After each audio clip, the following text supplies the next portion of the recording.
The scan returned a number that should not exist, and for the first time in 900 years, the surveyor Veyor did not trust its own instruments. It sat in the deep gallery of the hunting ship, Patient Edge, where the long sensors lived. The gallery was a cold room. It was always cold, because the machines that read the dark did not like heat. Veyor had spent 40 of its years in that cold, and it had never once been wrong about a target. That was the whole of its life. It looked at strangers before the killers did, and it told the killers what they were facing, and then the strangers died. This was the order of things in the Veilisk Reach. The Reach did not conquer the way other empires conquered. It did not throw numbers at a wall. It did not pray, or threaten, or send envoys. The Reach won, because the Reach knew. Before a Veilisk hunting wing ever fired, it had already measured the enemy down to the last seam. It knew the thickness of the hull. It knew the make of the engines. It knew how many crew breathed inside, and how fast their reactors could climb, and where their armor was thin. A Veilisk wing never met a surprise, because surprise was the only thing in the dark that could kill it. So the Reach had spent 1,000 years building eyes, the best eyes anyone had ever made, and those eyes had never failed. That was why the galaxy feared them, not their guns, their certainty. Veyor had grown up inside that certainty, the way a fish grows up inside water. It had never imagined any other way to live. When a young hunter asked it, once, what it felt the moment before a kill, Veyor had not understood the question. There was no moment before a kill. There was only the readout, and then the order, and then the quiet. Fear was for empires that did not look first. The surveyors of the Reach were a quiet caste. They did not hunt, and they did not command. And the hunters who killed for the empire held them in a strange regard, half reverence and half unease, the way the strong always hold the ones who tell them what is safe. A surveyor never touched a weapon. A surveyor never gave an order to a ship. A surveyor sat in the cold gallery and read the dark, and spoke one truth, the truth of what a thing was, and the whole machine of the empire turned on that one truth being right. Veyor had made it right 10,000 times. It had measured colony ships and war fleets and lone wanderers, and it had never once told a captain a thing the captain found to be false. And that unbroken record was not pride to Veyor, because pride was a weight. It was simply what a surveyor was. You looked, and you were right, and the strangers died, and the dark grew a little safer for the empire that looked first. It had no family that it counted, because the Reach did not count such things, and it had no name beyond the one stamped on its station and its rank. It had the cold. It had the long sensors. It had the dark, full of things waiting to be measured. That had always been enough. It had never once, in 40 years, wished for anything the dark did not already hold. The contact had come in 12 hours ago, drifting at the edge of a dead star system the charts called Hollow 16. A single ship, cold, dark, no engine glow, no transmission, no challenge. It hung in the black like something forgotten, and the wingmaster had ordered a full sweep before approach, because that was the law of the Reach. You measure, then you decide. So Veyor had measured. And the number had come back wrong. It ran the sweep again. It was good at its work, and it did not panic. Because panic was a thing other species did. It simply reset the long sensors, cleared the buffer, and pushed a fresh pulse of light across the gap at the drifting ship. The pulse went out. The pulse came back. The machines drank the echo and turned it into shape and mass and metal, and the same number sat there at the bottom of the readout, patient and impossible. The ship was old. That part was clear. The hull was scarred in a way Veyor had never seen, scored by 10,000 small impacts and a few large ones, the kind of marks a vessel collects only over a very long time of being shot at and not dying. Its lines were heavy and blunt and ugly. There was nothing elegant about it.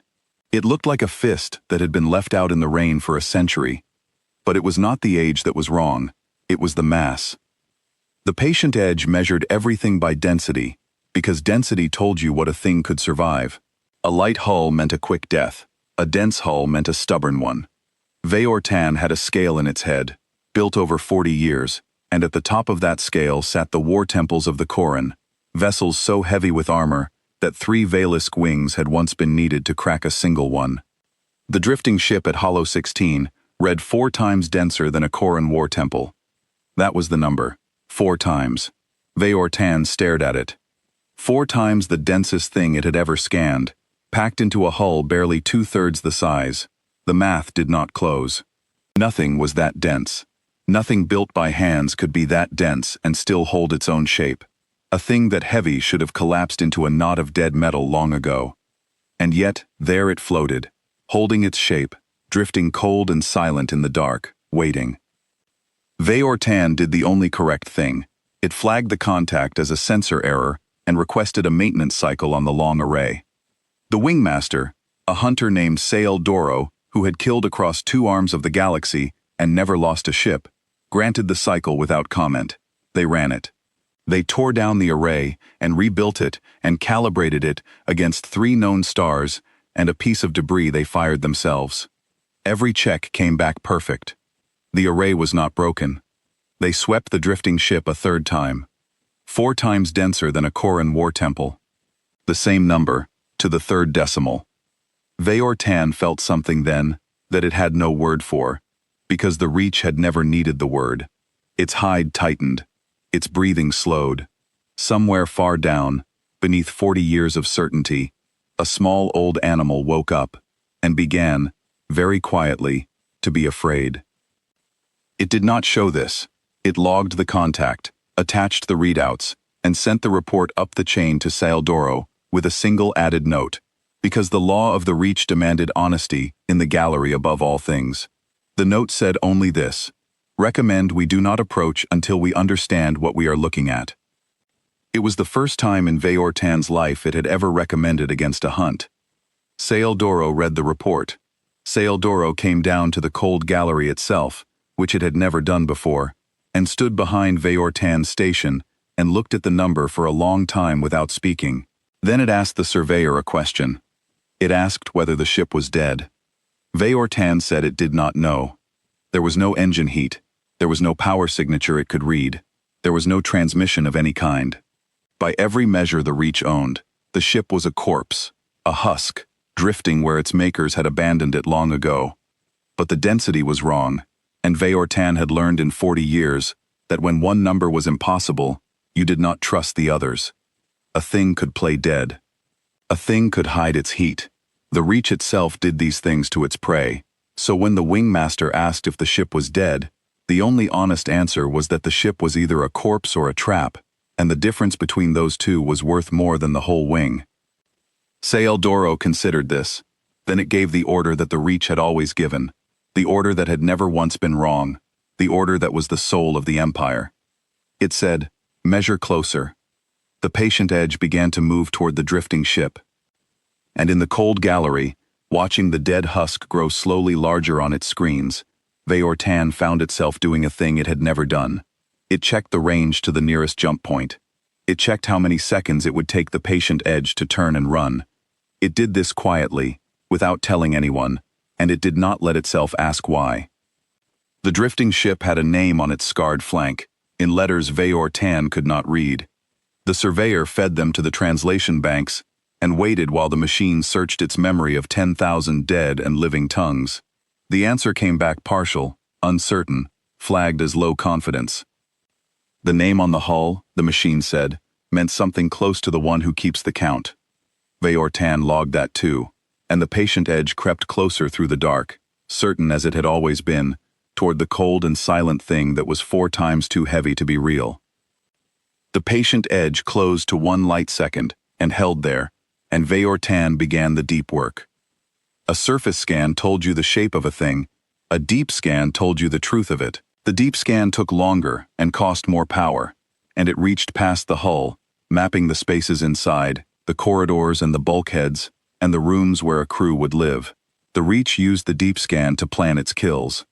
It liked to know where the bridge was before it fired, so it could put the first shot through the brain.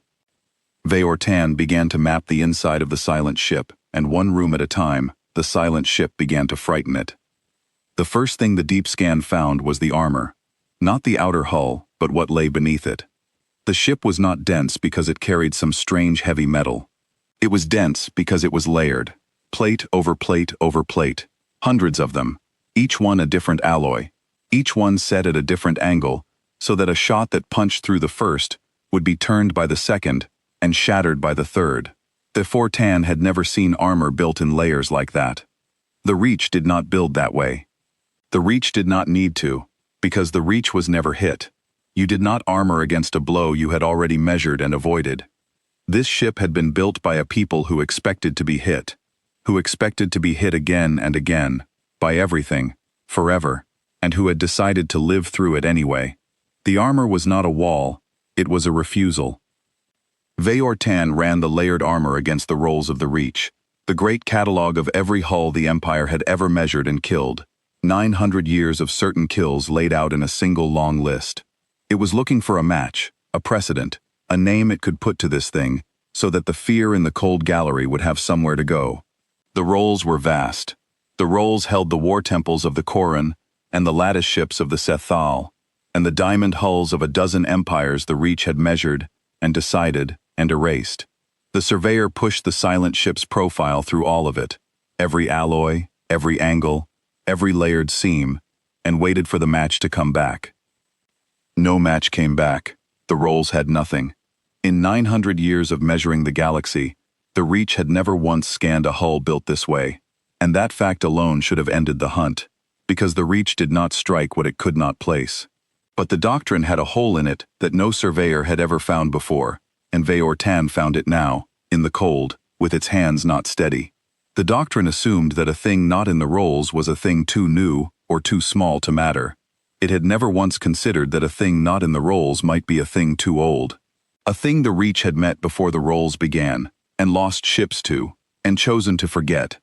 The way a frightened animal forgets the shape of the dark that nearly took it. Veyortan mapped deeper, and it found the guns. There were so many guns. The deep scan counted them, and the surveyor checked the count twice.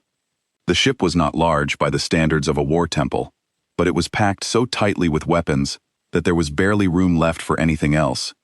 Mass drivers along the spine, lance batteries in rows, point defense in clusters so thick they overlapped, layer on layer, the same stubborn logic as the armor. Nothing on the ship was decorative. Nothing was for show. Every span of the hull that was not armor was a way to hurt something, and every gun covered the gaps left by the gun beside it, so that there was no angle of approach, none, from which you could come at the ship without 3 weapons finding you at once. The Reach killed from outside the enemy's reach. That was the doctrine. You measured the range of the prey, and then you sat just past it, and you killed the prey in safety. Veyortan ran the numbers on the silent ship's guns to find the edge of its reach, the safe distance, the place where the patient edge could stand and strike without being struck. There was no such place. The silent ship's weapons reached further than the patient edge's own, by a wide margin. If the two ships fought, the old husk would be hitting the hunting ship long before the hunting ship could hit back. Veyortan sat very still in the cold gallery and understood, slowly, that the doctrine did not apply here. There was no safe distance from this thing. There never had been. It almost stopped the scan then. It almost sent the wingmaster a second recommendation, stronger than the first. But it was a surveyor of the reach, and a surveyor finished the measure. So it pushed on, deeper, into the heart of the ship, looking for the reactors, looking for the brain, looking for the thing that made it move. Before it found the reactors, it found the holds. Not the deepest holds, not yet, but the ones along the flanks, the working spaces of the ship, and what was in them made no sense for a corpse. There was food, vast stores of it, sealed and frozen, and stacked in volumes that no crew of any size could eat in a lifetime. There was water, in tanks that ran the length of the hull. There was air, scrubbed and held in reserve in quantities that spoke of decades, of centuries, of a ship that had been provisioned not for a voyage, but for a vigil, with no fixed end. The Reach provisioned a hunting wing for a campaign, and called it generous. This ship was provisioned for something longer than the Reach had been an empire, and every store was full, untouched, waiting, as though the ship had been told to hold for as long as it took, and had taken the order seriously, in a way nothing the surveyor had ever scanned took anything. Veyortan recorded the stores, and felt the small old animal in its chest grow a little more awake. A corpse did not provision, a corpse did not wait. Only a thing that meant to be here for a long time provisioned like this, and only a thing that loved what it carried provisioned this carefully, and the surveyor did not yet know what the ship carried, but it was beginning, against 40 years of training, to suspect that it was something the ship loved. And it found the reactors cold. This was the part that broke something loose inside Veyor-Tan, though it would take time to understand why. The reactors were dark, the fuel lines were dry. The great engines that should have driven a ship that heavy were silent, and had been silent for a long time, longer than Veyor-Tan could easily measure. Frost had grown in the coolant, dust had settled in the chambers. By every reading, the ship had not moved under its own power in a very, very long time. The translation banks had named it well, the one who keeps the count. It was not a ship that hunted, it was a ship that waited. It had been left here, at the edge of a dead star, cold and dark and armed to the teeth, and it had been waiting for something for so long that frost had grown inside its heart. Waiting for what? Veyor-Tan mapped the crew spaces next, expecting bones. A ship dead this long should hold the dead. It found the corridors, and the bunks, and the long mess halls where a crew would have eaten. It found them empty. No bodies, no bones. The crew had not died at their posts. They had left, in good order, sealing the rooms behind them as they went, the way a people leaves a thing they intend to come back to. But the crew spaces were not entirely bare, and the things left in them disturbed Veyor-Tan more than bones would have. The deep scan, fine enough now to read the texture of a surface, found marks on the walls of the corridors. Small marks, scratched by hand, the kind a living thing makes when it counts the passage of time. They ran in long columns down the bulkheads near the bunks, thousands of them, made over years, the way a prisoner or a watchkeeper marks the days. And near the larger marks were smaller ones, careful ones, that the translation banks studied for a long while before offering a guess, low confidence, flagged uncertain. They might be heights, the banks said, the heights of growing things, scratched at the same wall over and over, as the growing things grew taller, as though, somewhere in the long waiting, there had been young aboard, and someone had measured them against the wall the way a people measures children it loves, and means to watch grow. Veyor-Tan did not know what to do with that. There was no place in the rolls for the heights of children. There was no column in the doctrine for the marks a watchkeeper makes counting days it does not expect to end. The surveyor logged them as anomalies and moved on, because moving on was all it knew how to do, but the marks stayed with it, the long columns of counted days and the careful heights, and the cold gallery felt colder than it had in 40 years. And then the deep scan reached the center of the ship, the most protected place, the heart behind the heart, where the bridge should be, and Veyor-Tan found the wall. It was a wall of names. The scan could not read the letters, but it could read the shape of them, carved deep into a great slab of the densest metal on the whole ship, set in the one place that the layered armor protected above all others. Row upon row upon row of names, thousands of them, tens of thousands, carved by hand over a span of years, the older ones worn smooth, and the newer ones still sharp. The crew of this ship, whoever they had been, had spent more care protecting that wall of names than they had spent protecting their own bridge. Veyor-Tan did not understand it. The Reach did not keep names. When a Valisk hunter died, its body was rendered down, and its number was struck from the rolls, and that was the end of it, because the dead could not hunt, and the past could not kill. A name was a weight. A name was a thing that slowed you down. Why would a war machine, a ship built with such terrible care to survive and to kill, give its safest and strongest place not to its weapons, and not to its mind, but to a wall of the dead? The surveyor logged the wall. It did not know what else to do with it. And it noticed, as it logged it, that its hands were not steady. Veyor-Tan sent the wall of names to Saildoro before the wingmaster asked for it, which was another thing it had never done. A surveyor reported what it was asked to report, and held the rest until called for. But the wall would not leave the surveyor alone, and a thing that will not leave you alone is a thing you pass to your captain. So Veyor-Tan pushed the image up the chain, the great slab of dense metal, the rows of carved names worn smooth and sharp, set deeper in the armor than the bridge, and it waited to see what the hunter who had killed across 2 arms of the galaxy would make of it. Saildoro looked at it for a long time. The wingmaster had seen the inside of 1,000 dead ships, and it knew where a people kept what it valued, the way a hunter always knows where the prey hides its heart. It had expected a treasury behind that much armor, or a weapon, or a mind. It had not expected names, and Veyortan watched on the link as the wingmaster understood, slowly, what it was looking at, and it saw the thing that happened in the hunter's face when the understanding landed, which was not fear exactly, and not yet respect, but the first crack in a certainty that had never cracked before. Saeldoro had spent its whole life killing things that kept their hearts where hearts were supposed to be. It had never killed a thing that kept its dead in the strongest place it owned, and it did not know what such a thing would do, and a hunter who does not know what its prey will do is a hunter who has, for the first time, met something it cannot hunt. The wingmaster said nothing about the wall.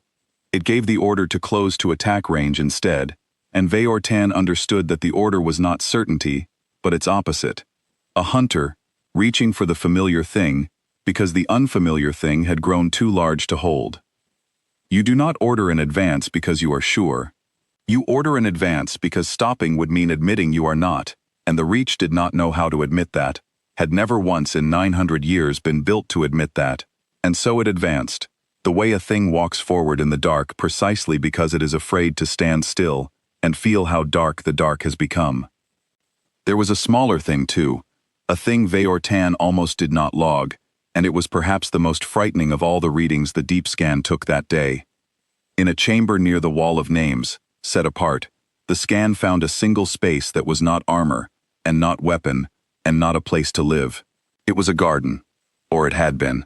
Long beds of soil, dry now, and dead, but laid out with care, ringed with the gentle lights a growing thing needs, fed by water lines that ran from the great tanks along the hull. A people who had built a war machine to outlast empires had given one of its safest chambers not to a gun, but to a place where things could grow, so that the children measured against the corridor walls would have somewhere green to stand inside the long dark, somewhere that was not metal and not the void, somewhere that remembered the world they were being carried toward.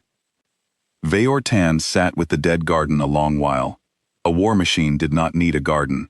A garden did not turn a single shot or kill a single enemy, or add one span to the ship's terrible reach.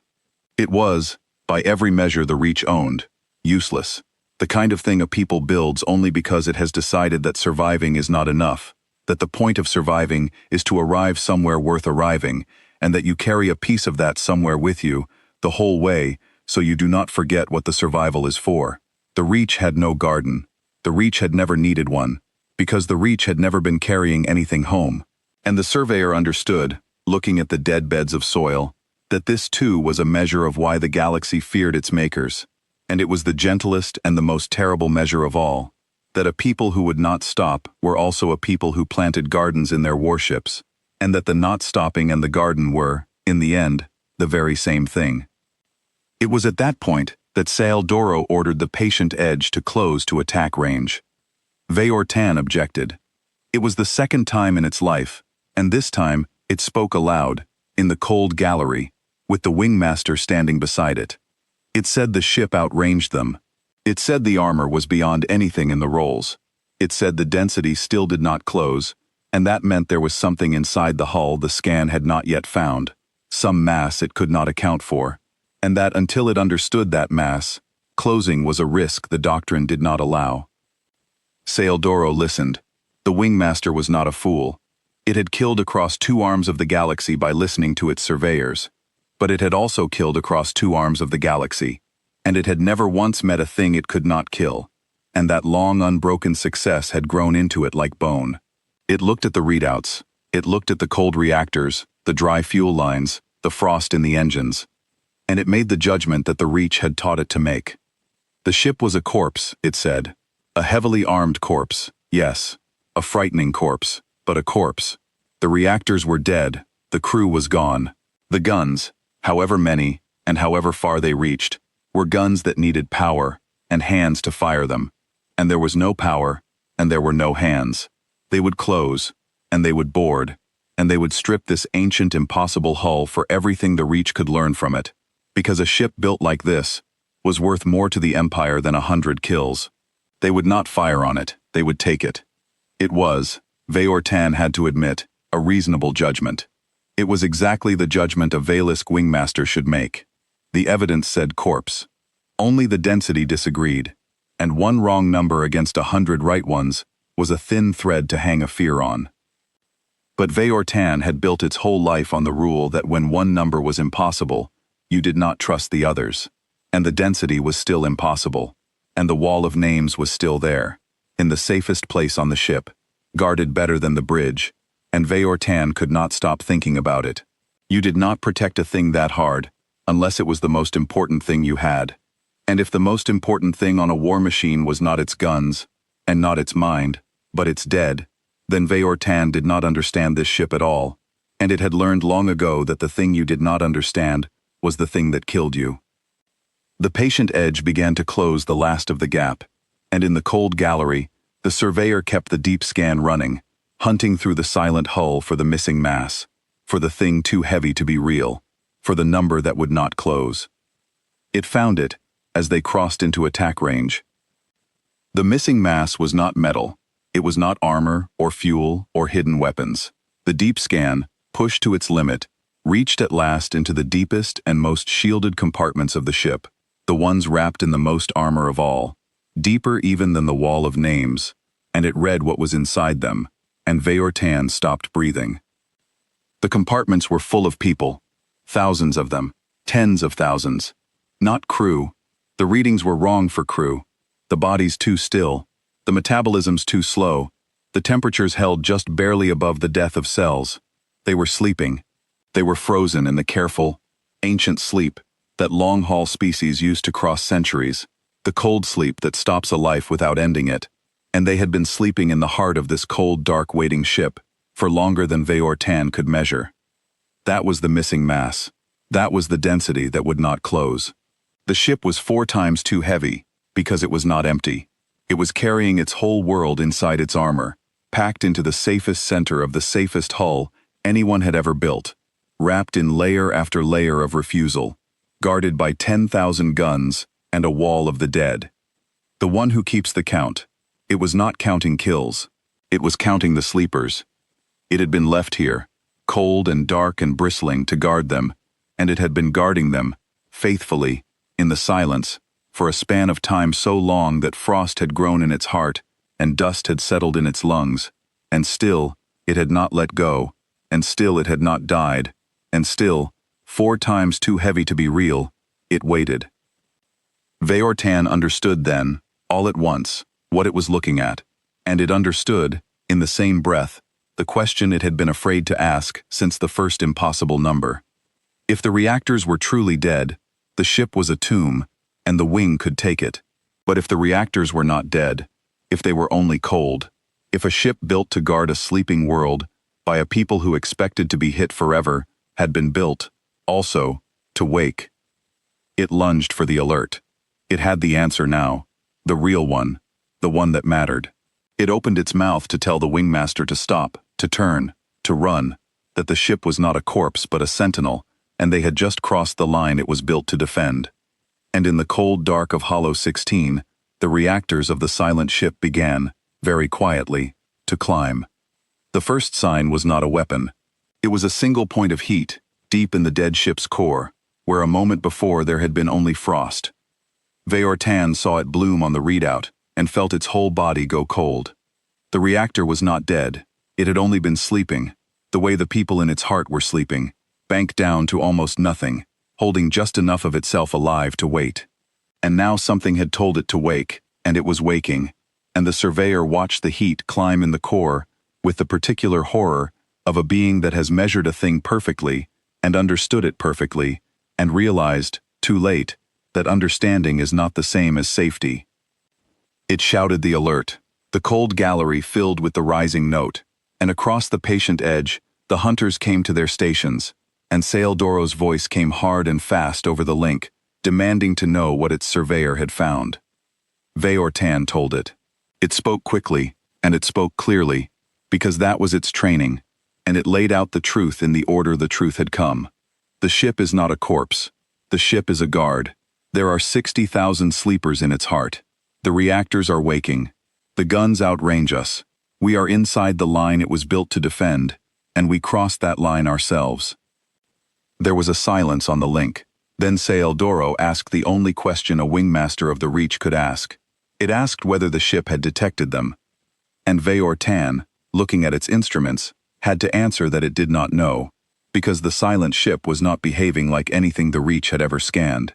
It was not arming its weapons. It was not lighting its engines. It was not turning to bring its guns to bear. It was doing one thing only, one strange and quiet thing, and the surveyor reported it, because the surveyor reported everything. The ship was transmitting. Not a weapon. Not a challenge. A signal, narrow and tight, aimed not at the patient edge but past it, out into the deep dark, toward the empty places between stars. Veyortan caught the edge of it and fed it to the translation banks, and the banks chewed on it, and what came back was not a threat and not a war cry. It was a string of numbers and a single repeated phrase, sent over and over into the void, patient and certain, the way a thing calls when it knows, absolutely, that it will be answered. The phrase was this: "The count is broken, come home." Veyortan did not understand it yet, but Saeldoro, who had hunted across 2 arms of the galaxy, understood enough. The corpse was not a corpse. The corpse had just called for help, and a ship that called for help was a ship that expected help to come. The wingmaster did the thing the doctrine demanded. It ordered the patient edge to break off, to put distance between itself and the waking sentinel, to get back outside the range of those terrible overlapping guns, before whatever the ship was calling could arrive. The patient edge began to turn, and the silent ship, which had not moved under its own power in longer than Veyortan could measure, lit its engines and turned with it. There was no struggle in the motion. There was no strain. The great cold engines came alive all at once, full and smooth, as though they had been idling all along, and only now bothered to engage, and the heavy, ugly hull came about with a speed that should not have been possible for a thing 4 times too dense to be real. It did not chase the patient edge. It simply placed itself, in one clean motion, between the hunting ship and the open dark, between the hunting ship and escape. And then it held there, silent again, its 10,000 guns now cold and dark and pointed, every one of them, at the place where the patient edge would have to pass to flee. It did not fire. That was the thing Veyortan would remember longest, in the years it had left. The ship had them. It had moved to the one place where it could not miss, and it had every gun trained, and it did not fire. It waited. It was a ship built entirely to survive being hit and to hit back, a ship that expected to be struck forever and had decided to live anyway, and now that it had the hunters cold, it gave them a moment. It gave them the chance to be measured. Veyortan understood then that the silent ship was scanning them. It felt the sweep pass over the patient edge, a pulse of light far stronger and far finer than anything the Reach could produce, and it knew with the certainty of its whole profession that on the other side of that gap, in the heart of the waking ship, some surveyor, or some machine, was reading the patient edge the way Veyortan had read the husk, mapping its armor, counting its guns, finding its bridge, measuring before deciding. The Reach had taught the galaxy to fear being measured, and now the Reach itself sat naked in another's beam, and Veyortan learned in that moment exactly what its prey had always felt. It was a thing the surveyor had never once considered in 40 years, and it arrived now all at once, complete. Every stranger it had ever measured had felt this. Every colony ship it had read down to the last seam, every wanderer it had mapped before the killers came, had sat exactly here, in the path of a beam it could not stop, while a cold thing it could not see decided whether it would live. Veyortan had been the cold thing. It had been the beam. It had sat in its gallery for 40 years and felt nothing for the strangers in the light, because the strangers were numbers, and numbers did not feel. And now it was the number. Now it was the thing in the light, waiting to be decided, and it found that the thing in the light feels a great deal, and that everything it had ever measured had felt it too, and that it had simply never bothered to look at that particular truth because that particular truth was not in the rolls. The Sentinel's beam held on the patient edge for a long moment, reading it, finding the gallery, finding Veyortan, and then it moved on, gentle, almost, and Veyortan understood that it had been seen, truly seen, for the first time in its life, by a thing that had every reason to kill it, and had chosen, for the moment, not to. Veyortan had measured many things in 40 years, but it had never measured patience, and now it tried, because the silent ship was teaching it to. The Sentinel had not fired on the husk it pretended to be for the whole 12 hours of the scan. It had let itself be mapped, corridor by corridor, gun by gun, plate by plate, and it had given away nothing, not a flicker of heat, not a whisper of power, holding its whole vast self perfectly still, while a hostile thing read it down to the bone. A thing that could do that could lie that still for that long with 60,000 lives in its heart and an enemy at its door, was a thing that had learned to wait the way other species learn to breathe. The Reach knew how to be quick. It had never once needed to learn how to be slow, and slowness, Veyortan understood now, was its own kind of weapon, sharper than any the Empire owned, because a thing that can wait forever has already won every contest of nerve before it begins.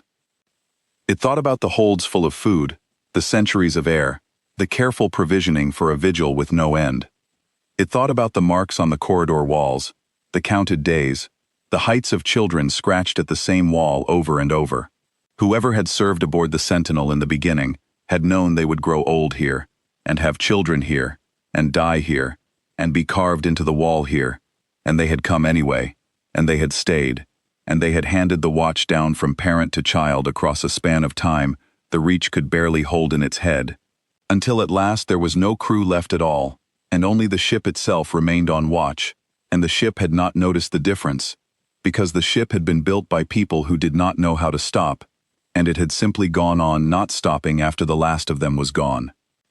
There was a horror in that, and there was something else in it too, something Veyortan had no name for, the same nameless thing that had woken the small old animal in its chest. The Reach feared the Sentinel because it was strong, but Veyortan was beginning to feel a different thing, lower and stranger than fear, which was the feeling of standing close to something that loved harder than anything you had ever met, and understanding that the loving and the strength were the same thing wearing two faces, and that you had spent your whole life on the wrong side of both. Saeldoro ordered the wing's other ships to converge. There were 4 more hunting ships in the wing, scattered through the dead system on the long patrol, and they came now at speed, lighting their engines, racing toward Hollow 16 to bracket the lone Sentinel and kill it before its call could be answered. 5 Valisk hunting ships against 1 cold old husk. The Doctrine said this was overwhelming. The Doctrine said this was a certain kill. The Doctrine had never once been wrong. The first hunting ship to arrive was the Keen Verdict, and it came in fast and confident on the Sentinel's flank, exactly as the Doctrine taught, sliding into the blind angle where a normal ship's guns could not reach. Veyortan watched it come and wanted to scream, because it had already seen that there was no blind angle on the silent ship, no gap in the overlapping fire, no safe approach from anywhere. The Keen Verdict did not know this. The Keen Verdict's surveyor had not spent 12 hours mapping the impossible hull. The Keen Verdict came in the way the Reach always came in, certain of its safety, and it crossed into the range of those terrible guns. The silent ship fired for the first time. It did not fire everything. It fired one weapon, a single mass driver along its spine, and the shot crossed the gap faster than Veyortan's instruments could fully track, and it struck the Keen Verdict, where the surveyor of the Reach would have aimed, through the bridge, through the brain. One clean shot from a range the Keen Verdict could not have answered even if it had lived to try. The hunting ship did not explode, it simply stopped. Its engines went dark, and its guns went still, and it drifted, suddenly and completely a corpse. Exactly the kind of corpse the silent ship had pretended to be. One shot. One ship. The Sentinel returned to silence, its guns cold again, and waited for the next. Saeldoro did not order a retreat.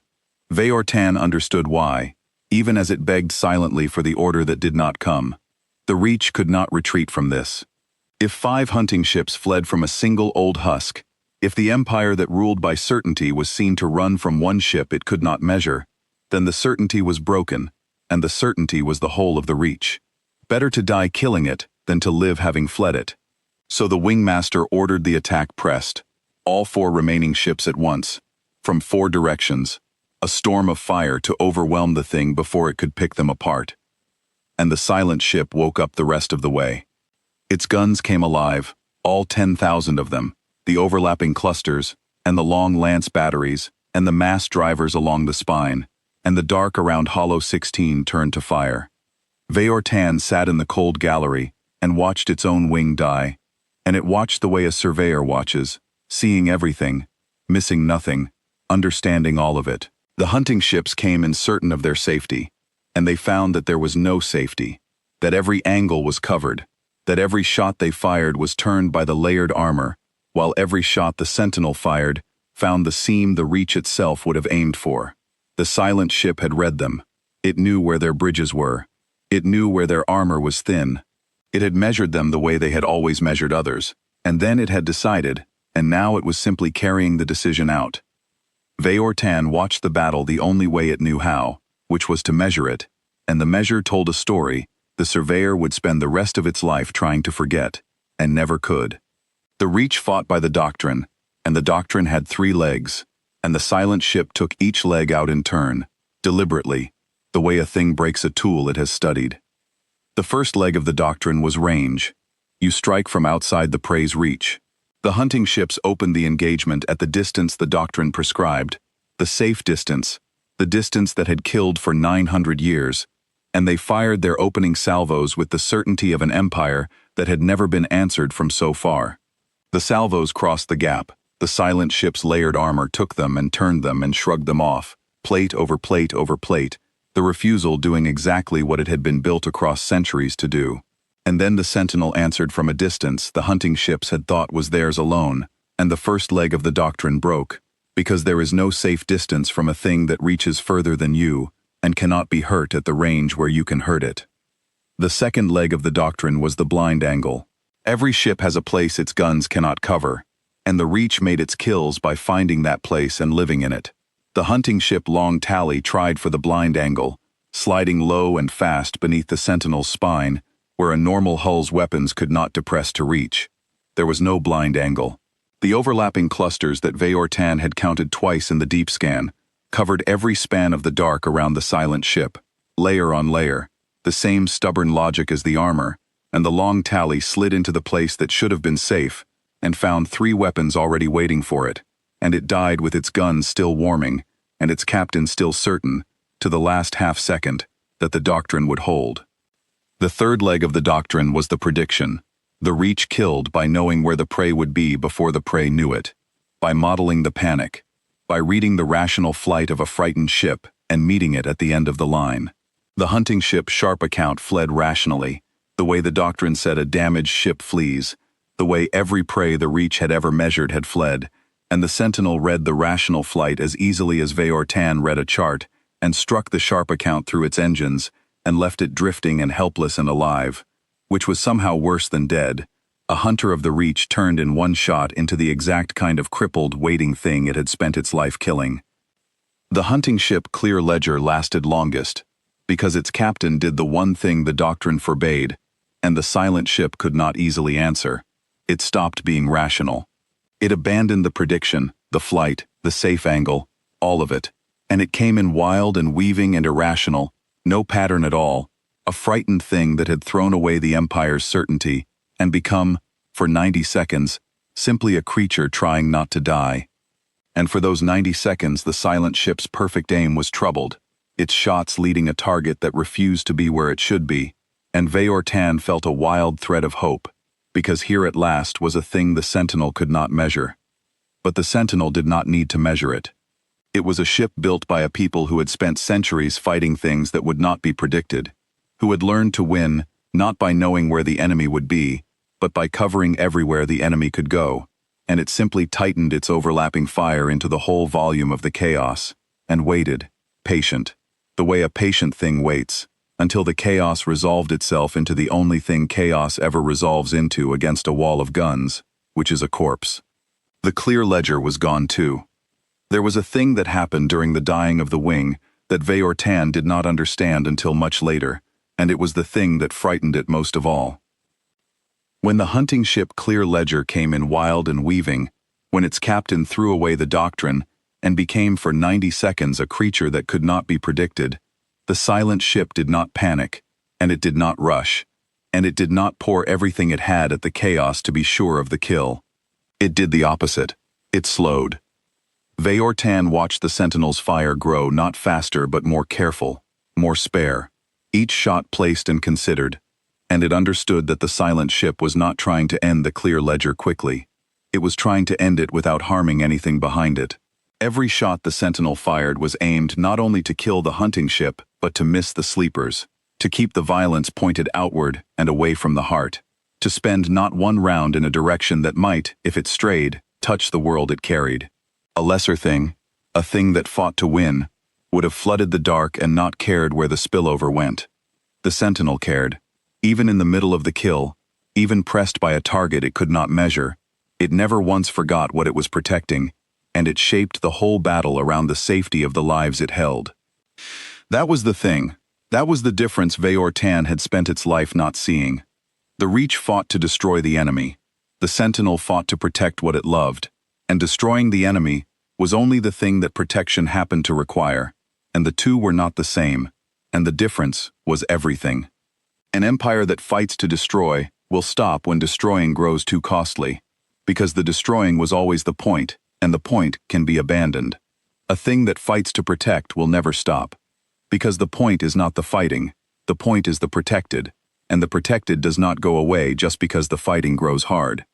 You cannot exhaust a thing whose reason for fighting is not in the fight at all, but behind it, asleep, 60,000 strong, breathing slow in the cold. Veyortan had read 10,000 battles in its life, and called itself a master of the measure.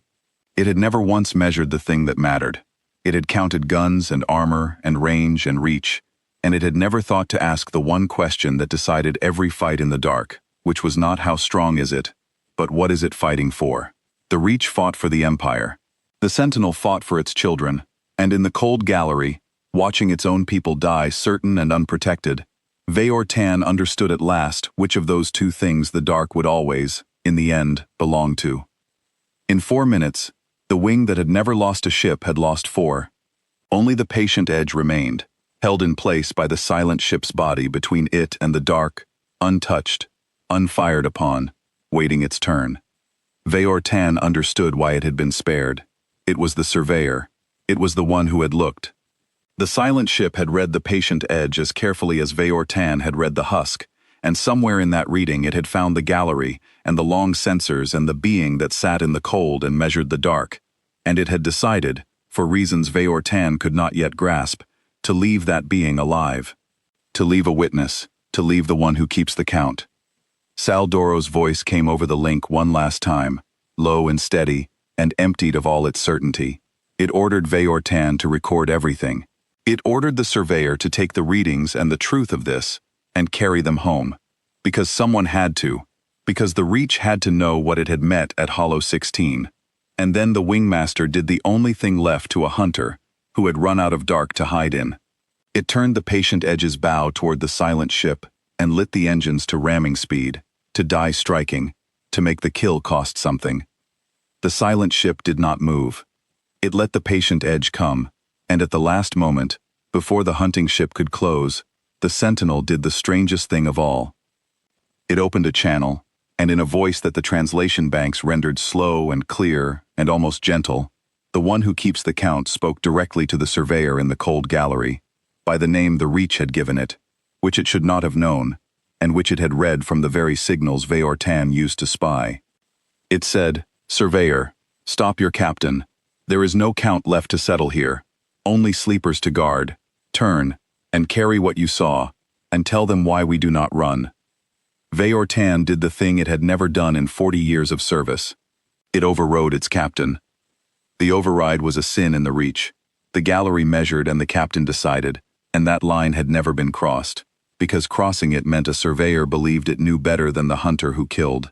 But Veyortan had spent 12 hours measuring the silent ship, and the silent ship had just called it by name, and in the cold gallery, the surveyor finally trusted the one impossible number over all the reasonable ones, and it reached past every law it had ever lived by, and it cut the engines of the patient edge. The hunting ship fell out of its ram and drifted, bow to bow with the Sentinel, one light second of silence between them. Sael Doro did not strike it down. The wingmaster sat in its command chair, with its wing dead around it, and it looked at the surveyor on the link, and after a long moment, it did a thing as strange, in its way, as anything the silent ship had done. It let the override stand. Perhaps it was tired. Perhaps, having watched the doctrine fail 4 times in 4 minutes, it had decided that the surveyor who had been right from the first impossible number deserved to be right one more time. It said nothing. It only watched, and in the watching, it gave Veyortan the bridge. So the surveyor of the Reach spoke to the one who keeps the count. It asked the question it had carried since the deep scan first found the wall of names. It asked why a ship built to survive forever, a ship that outranged and outlasted and outarmored everything the galaxy could throw, a ship that had just killed 4 hunters without taking a scratch, would give its safest and strongest place to a wall of the dead. It asked what the names were for. And the silent ship answered, slow and clear, and in the answering, it told Veyortan why the galaxy feared its kind, which was not the thing the Reach had always believed. The makers of the silent ship were a young people, the sentinel said. Young and small, and never the strongest in any room. They had no gift for certainty. Their instruments were crude. Their hulls were thin. At first, when they first came up out of their one fragile world into the dark, they were measured by 100 older empires and found weak, and the older empires did to them what older empires do to the weak. They were hunted. They were culled. They were measured and decided and killed, again and again, across centuries, by peoples who knew, the way the Reach knew, that the young and the small are safe to destroy. But the young people did a thing the older empires did not expect. They did not learn to be certain. They could not. Certainty was beyond them. Instead, they learned to be hit. They learned to take the blow they could not avoid, and live through it, and remember it. They built their hulls in layers because they could not dodge. They covered every angle with guns because they could not choose their ground. They expected to be struck forever, by everyone, and they decided, as a people, that they would survive it anyway, not by being strong, but by being impossible to finish. There had been a war, the Sentinel said, that the Reach did not remember, because the Reach had decided not to. Long before the rolls began, before the Empire of Certainty had grown its first long censor, the Veilisk had met the young people in the dark and done to them what they did to everything weak. They had measured a thin-hulled colony fleet and found it easy and culled it, the way you cull a thing too small to fight back. And the young people had fought back. Not well, at first, not enough to win, but enough that the Veilisk, who had never been hit, learned for the first time what it was to be hit, and did not like it, and did the thing frightened empires do. They drew a line in the dark and they wrote a single word across it, the oldest word in the rolls, and the word was, do not. And then they struck the war from their own memory, because a people who rule by certainty cannot afford to remember the one thing that frightened them, and they told themselves the line had always been empty, and across 900 years, the line became a place the Reach simply did not go, for reasons no surveyor could name. Hollow 16 was on the far side of that line. Veyortan understood it now, all at once, the way it understood everything. The Dead Star system was not empty by chance. It was empty because it was forbidden, and it was forbidden because, long ago, the Reach had been hit there, and had run, and had chosen to forget the running. The silent ship had not drifted to the edge of the galaxy to wait. It had been left exactly here, on the far side of the line the Veilisk feared, in the one place the Empire of Certainty would never come, so that its sleepers could rest safe behind the only wall in the dark that the Reach itself had agreed to honor. And the wing had crossed that line, certain there was nothing behind it, and woken the thing the line had been drawn to keep out. And every time one of them died, the Sentinel said, the others wrote the name down, because the older empires struck their own dead from the rolls and forgot them, and a forgotten people is a people that can be measured and decided and culled without cost. But a people who carve every death into the densest metal they own, in the safest place on their strongest ship, are a people for whom every death is a debt that does not expire, and a weight that does not lift. You cannot frighten such a people by killing them, because their dead do not leave. You cannot exhaust such a people, because their dead become their armor. The Wall of Names was not a memorial. It was the reactor. It was the thing that powered the refusal. It was the reason the ship had waited cold and faithful for longer than Veyortan could measure without once letting go. That, the Sentinel said, was why the galaxy feared them. Not because they were strong. Many were stronger. Not because they were certain. They were never certain. The galaxy feared them because they could not be made to stop. Every empire that had measured them and decided to cull them had learned the same lesson in the same order.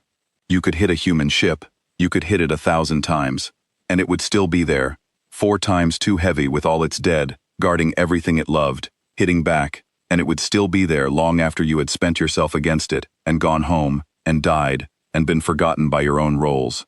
The strong grow tired, the certain grow careless. But a people who built their whole civilization out of refusing to be finished do not tire and do not stop. And against such a people, strength and certainty are not enough, and never were. Veyortan listened, and as it listened, 40 years of its life rearranged themselves. It had thought the galaxy feared the certain. It had served the certain.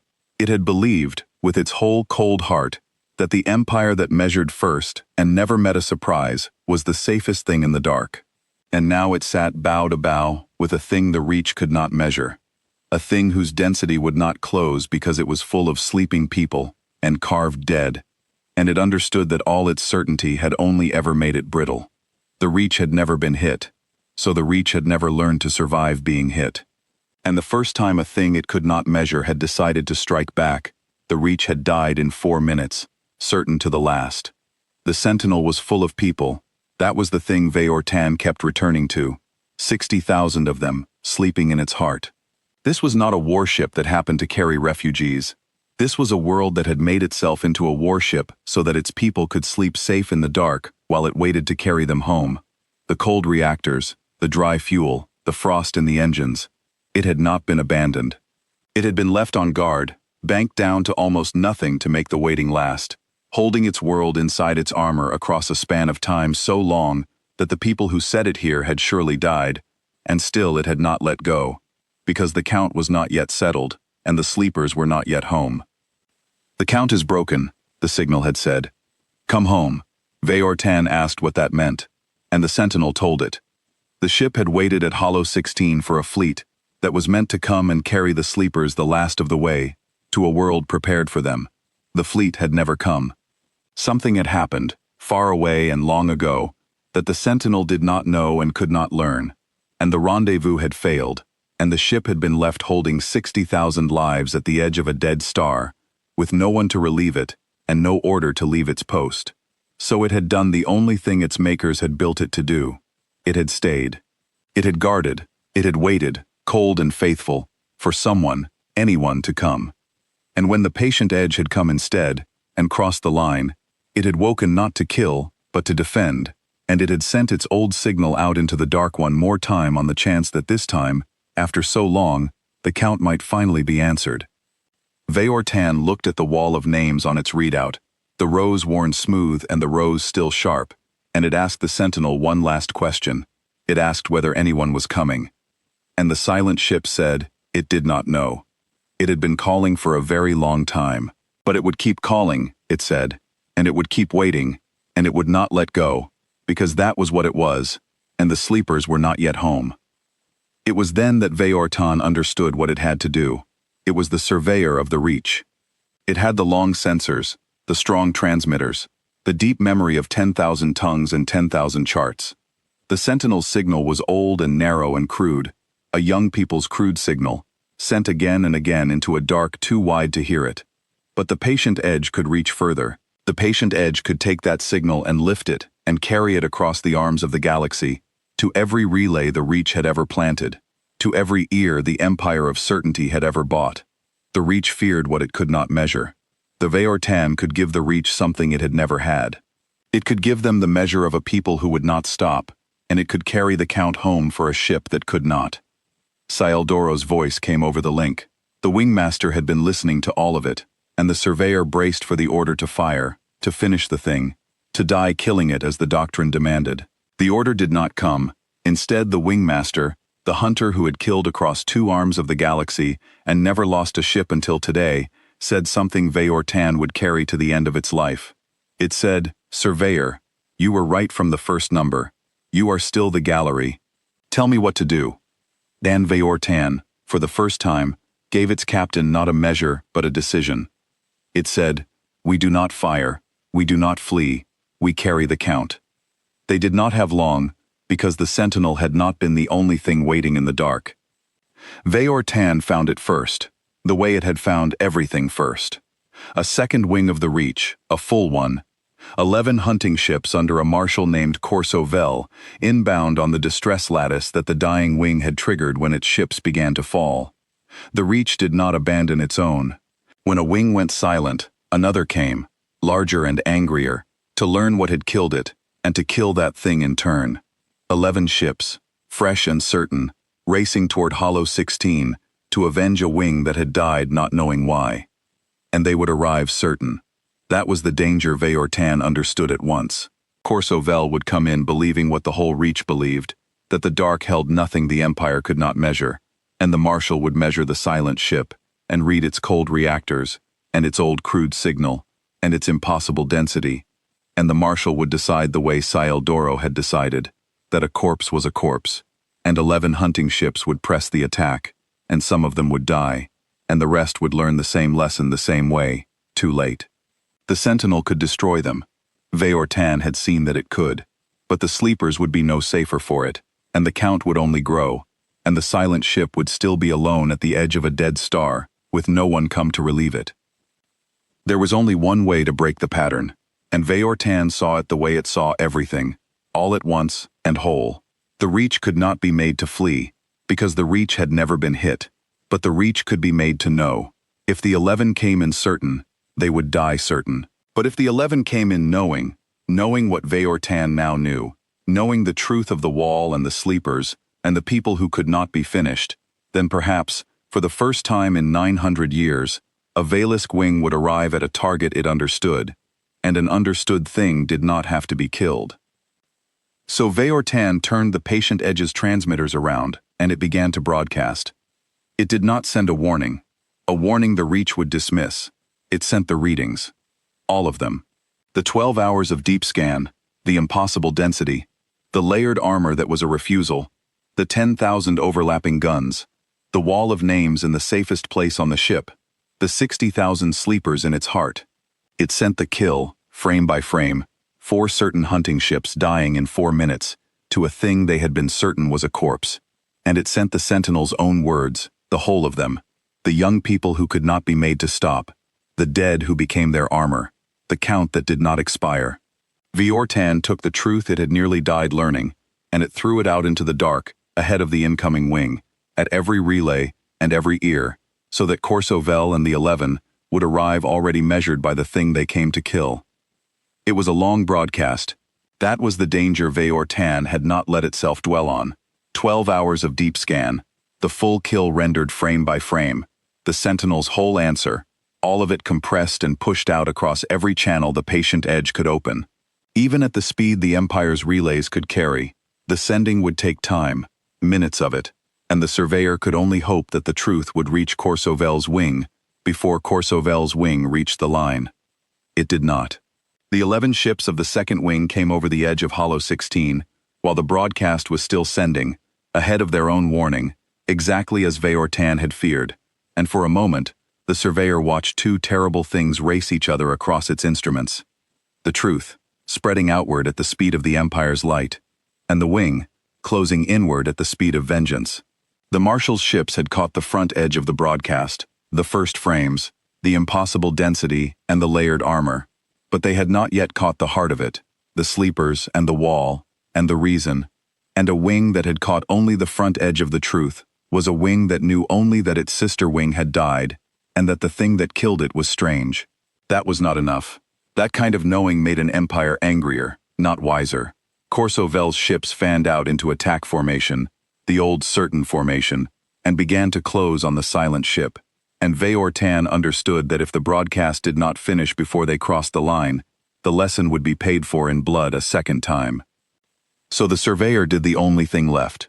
It poured everything the Patient Edge had into the transmitters, every reserve, drawing power from the engines and the weapons and the shields, until the hunting ship was nothing but a voice, naked and bright and loud in the dark, screaming the truth at its own people, as fast as the light would carry it.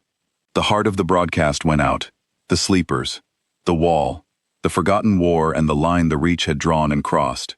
The reason a people could not be made to stop. It reached Corsovel's wing in the last seconds before the line, and the surveyor saw the 11 ships waver, their formation loosening as the truth landed in 11 cold galleries at once. 11 surveyors reading what Veyortan had read, and feeling, perhaps, the same small old animal wake in their own chests. The broadcast was wide and it was loud, and it gave away the Patient Edge's exact position to every hostile thing in the system. Veyortan knew this. It did it anyway, and the cost came, as it knew it would. There had been a 6th ship in the first wing, not destroyed. The sharp account, struck through its engines early, and left drifting and helpless and alive, forgotten in the chaos. It was not helpless any longer. As the Patient Edge lit the dark with its broadcast, the crippled hunter, blind and crude by hunters who did not know what their surveyor had learned, fired its last good weapon at the only target it could see, the bright, loud ship betraying the Reach across every channel in the system. It fired at the Patient Edge. The shot was true. The Patient Edge had no layered armor. It had never needed any. It had never been hit. The mass driver round came through the cold gallery, where the long sensors lived, where the surveyor sat at its station throwing the truth into the dark, and Veyortan had time to see it come, and no time at all to move. It did not stop the broadcast. That was the last decision it made, and it made it the way it had made every decision since the first impossible number, quickly and clearly and without flinching. It held the transmitters open. It kept the truth flowing out into the dark even as the gallery came apart around it, even as the cold it had lived in all its life rushed in at last and made itself complete. The count is broken, it sent, one final time, in its own voice now, on its own authority, to the 11 ships racing toward a thing they did not understand. Come home knowing.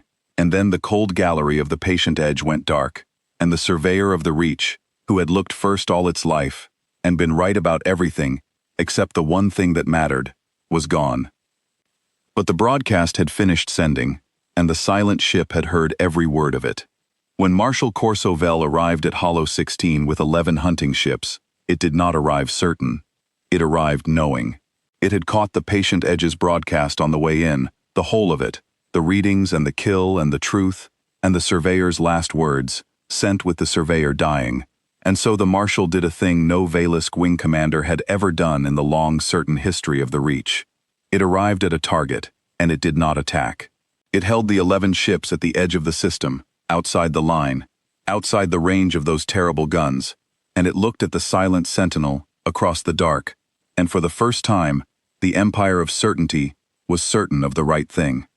It was certain that it could not win, not because the sentinel was strong, though it was, because the sentinel could not be made to stop, and a thing that cannot be made to stop cannot be defeated, only outlasted, and the Reach had just learned, at the cost of 4 ships and 1 surveyor, that it was the Reach that tired, and the sentinel that did not. So Marshal Corsovel opened a channel to the silent ship, and it asked the one who keeps the count what it wanted, and the sentinel told it. It did not want vengeance. It did not want the 11 ships, or the Reach, or the arms of the galaxy the Reach had measured and culled. It wanted one thing only, the thing it had waited cold and faithful for, across a span of time longer than the Reach had been an empire. It wanted its sleepers carried home. And the Reach, which had spent 900 years measuring the galaxy so that it could decide who was safe to destroy, did the only thing left to a people who had finally met something they could not measure and could not break. It decided, for once, to help. The truth did not stay at Hollow 16. That was the thing the surveyor had built into its dying broadcast, and it was the thing the Reach could not undo no matter how it tried. Veyortan had not sent the truth to one wing. It had sent it to every relay the Empire owned, every ear, every cold gallery on every hunting ship in 2 arms of the galaxy, and a thing sent that wide cannot be called back. By the time Marshal Corsovel held its 11 ships outside the line and chose not to attack, the readings were already spreading from station to station, surveyor to surveyor, the impossible density, and the layered armor, and the wall of names, and the 60,000 sleepers. And behind the readings came the thing the Empire of Certainty had spent 900 years making sure its people never felt, which was doubt. Not the doubt of cowards, the doubt of surveyors who had just learned that the rolls had a hole in them, that there was a thing in the dark the Empire had measured and run from and lied about, and that the doctrine they had staked their whole lives on had a fourth leg no one had ever told them about, a leg called, "There are things you cannot make stop." The galleries of the Reach were quiet places, and quiet places talk in their own way. A surveyor who has felt the small old animal wake in its chest does not forget the feeling, and does not keep it to itself. And across the long months after Hollow 16, the feeling moved through the Empire the way frost moves through coolant, slow and silent and impossible to clean out. Hunters who had killed for the Reach all their lives began, for the first time, to ask before they fired the one question the doctrine had never allowed. Not is it safe to destroy, but is this a thing that will not stop? And a hunter who has learned to ask that question is a hunter who has already, in the deepest part of itself, stopped being a hunter and started being something more careful. And an empire made of careful hunters is no longer an empire of certainty at all. This was the real thing Veyortan had carried home, though it died before it could know it. It had not carried back a warning about one ship. It had carried back the end of the lie the Reach was built on, the lie that the dark held nothing the Empire could not measure, the lie that the strong were safe and the weak were prey, and the certain ruled forever. The Sentinel had killed 4 hunting ships at Hollow 16, but the Surveyor's broadcast had killed the certainty itself, quietly, in 10,000 cold galleries at once, and no fleet the Reach could build would ever bring it back. The Empire did not fall. Empires rarely fall all at once. But it was never again the thing it had been, and every surveyor who came after sat down in the cold knowing, in a way no surveyor before Hollow 16 had ever known, that the most dangerous number in the dark is not the largest one. It is the one that will not let go. And in the galleries they told the story of the surveyor who had found that number first and trusted it and overrode its captain for it, and died sending it home with its last breath so that its people would arrive knowing instead of certain. They told it not as a warning, but as the truest measure ever taken in the history of the Reach, the one measure that had been about the right thing. Veyortan had spent 40 years looking at strangers before the killers came. At the very end, for the first and only time, it had looked at a stranger and seen not a target but a truth. And the truth had been worth more than the whole empire, and it had given everything it had to make sure the truth was carried. There is no higher thing a surveyor can do. There is no higher thing anyone in the dark can do. The 11 hunting ships of the Reach formed up around the silent sentinel, not to kill it, but to escort it, and together they woke the great cold engines the rest of the way, and turned toward the world the sleepers had been promised, the world the failed fleet had never come to take them to. The sentinel led. It would not be guarded. It had guarded itself and its world for too long to let another do it now. And the Reach, which understood at last what kind of thing it was traveling beside, did not insist. They crossed the dark together, the impossible heavy ship full of dead and sleeping, and the 11 certain hunters who were learning, slowly and late, to be uncertain, which is the beginning of being hit, which is the beginning of being able to survive it. The voyage was long, and in the long voyage, Marshal Courceuvel did a thing that surveyors of the Reach would talk about for 100 years after. It went into the rolls. It opened the great catalogue of every hull the Empire had ever measured, the 900 years of certain kills, and it searched backward through them, past the oldest entries, into the place where the rolls began, looking for the war the Sentinel had named, the war the Reach had struck from its own memory. The rolls did not hold it. Of course they did not. The Reach had erased it. But at the very bottom of the catalogue, in the oldest layer, the Marshal found a thing that should not have been there, a single line that no one in 900 years had ever explained. It was the word "do not," set across an empty region of the dark, with no reason attached, no measure, no kill, nothing. A line the Empire had drawn and never accounted for. The Marshal had crossed that line itself, coming to Hollow 16. The whole Reach had been built, in part, around not crossing it, and not one surveyor in 900 years had ever asked what it was for. Courceuvel understood now what it was for. It was the scar of the one time the Empire of Certainty had been hit, and had run. And the Marshal sat with that understanding, across the long voyage, the way Veortan had sat with the Wall of Names. And it began, slowly, to fear the right thing, which is the only kind of fear that makes a thing wiser instead of crueler. There was a moment, near the end of the voyage, when one of the 11 hunting ships drifted too close to the Sentinel's flank, closer than the silent ship liked, and every one of those 10,000 guns turned in an instant to track it, the whole vast weight of the thing's attention falling on a single hull in the space of a breath. The hunting ship froze, the whole wing froze, and the Sentinel held there, guns trained, deciding, the way it had held over the patient edge, and then it eased, and the guns turned away, and it sent a single line across the channel that the translation banks rendered plain. It said only, "I have carried them too far to lose them now." Forgive an old guard its care, and the wing understood, and gave the silent ship its distance, and did not crowd it again, because they had learned what it was, which is a thing that will never, under any circumstance, for any reason, let go of what it loves. They found the world ready.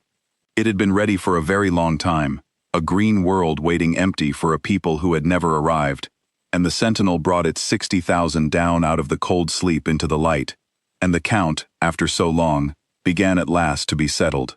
The Sentinel did not stop guarding. It took up a slow orbit over the new world, and it stayed there, scarred and heavy and faithful, its 10,000 guns now turned outward at the dark, the Wall of Names still in its safest place, still the reactor of its refusal. But it had carried its world home. And a ship that has carried its world home can wait forever, without growing tired, because the waiting, finally, is not for nothing. The waking took days. The sleepers did not all rise at once, because a body held that long just above the death of its cells must be brought back slowly, one careful degree at a time, and the Sentinel managed it the way it had managed everything, patiently, missing nothing, losing none. The hunting ships of the Reach watched from a respectful distance as the heart of the impossible ship warmed, and the people in it began to stir, and one of the 11 surveyors, a young one, opened a channel to ask the Sentinel a question that the doctrine had no room for. It asked how many of the 60,000 had survived the long sleep. It expected a number with losses in it. Every long sleep had losses. The cold was never perfect, and time was never kind, and a wait that long should have cost the Sentinel some fraction of the lives it carried. The Sentinel answered, 60,000, all of them, not one lost. And the young surveyor did not believe it, and ran its own scan to check, because that was what a surveyor did, and the scan came back, and the Sentinel was telling the truth. 60,000 carried into the cold, 60,000 held faithful, across a span longer than the Reach had been an empire, 60,000 brought down whole into the light. Not one let go. The young surveyor sat with that number for a long time, the way Veortan had sat with the first impossible one, and it understood that it was looking at the real measure of the thing, the truest number, more frightening than the density and the armor and the guns combined. A people who, given a hopeless watch and an empire that crossed their line, lost not one. That was the thing the galaxy feared. That was the thing no fleet could match, not the strength, the refusal to lose a single one. And down on the green world, in the new cities the woken people began to raise, the first thing they built was not a home and not a wall, it was a place to read the names. Because the wall on the Sentinel was full now, and a people who carry their dead make room for one more, and there was a name to add that had never been theirs, a name from the cold gallery of a hunting ship, the name of the one who broke the count and carried it home, the only name from outside their people that the human dead would ever hold. They carved it deep, in the densest metal they had, in the safest place, and they kept it, the way they kept all of them, forever. Marshal Courceuvel carried the truth back to the Reach, the way the surveyor had carried it first, and the Reach, the empire that had ruled by certainty for 900 years, did a thing it had never done. It added a line to the great doctrine of the gallery, the rule that all its surveyors learned. Beneath the old law, measure first, the Reach wrote a new one, in the densest metal it owned. There are things that survive being measured. Do not decide they are safe to destroy. And it learned, slowly and at cost, to fear the right thing. In the cold galleries of the Reach, where the surveyors sat and read the dark, They kept a record now that they had never kept before. When a hunter died, they did not strike its number from the rolls and forget it. They wrote the name down. They had learned where the power was. They had learned it from a single old husk at the edge of a dead star, a ship 4 times too heavy to be real, that turned out to be heavy with all the things the Reach had thrown away, its dead, and its love, and its refusal to let go. And they had learned it from a surveyor of their own, who looked first all its life, and, at the very end, looked truest. They carved one name above all the others, in the safest place in the deepest gallery, where the long censors lived. They carved the name of the surveyor who broke the count and carried it home. And the young hunters who came after, the ones who would learn to be uncertain, and so learn to be unbreakable, would ask their elders what the name meant, the way Veortan had once asked what the moment before a kill felt like. And the elders would tell them what the silent ship had told the surveyor, in the cold dark of Hollow 16, before everything changed. The galaxy does not fear the strong grow tired.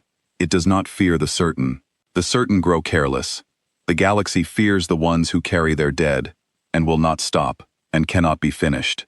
We met one once. It was 4 times too heavy to be real, and the thing it was carrying, that we had thrown away, turned out to be the only thing in the dark that mattered.